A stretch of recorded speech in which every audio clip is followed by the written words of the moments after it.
And the government was making that case. I mean, this is perhaps the most worrying thing, is that you had cabinet members and you had the chancellor going out and saying, if we want businesses to invest in the UK, we cannot surprise them with even one-off taxes like this when times get tough.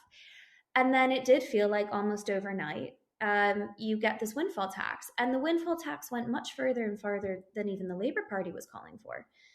The Labour Party was calling for a one off 1 year tax at around 10%.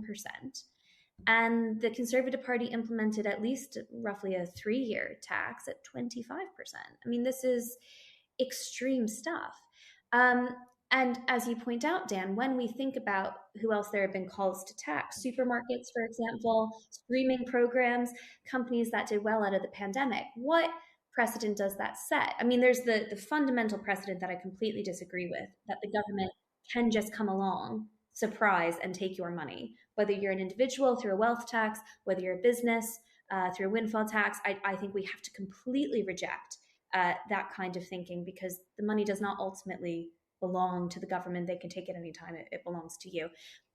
But then the next precedent that they're setting is, if you perform really well throughout a global crisis, you're a target.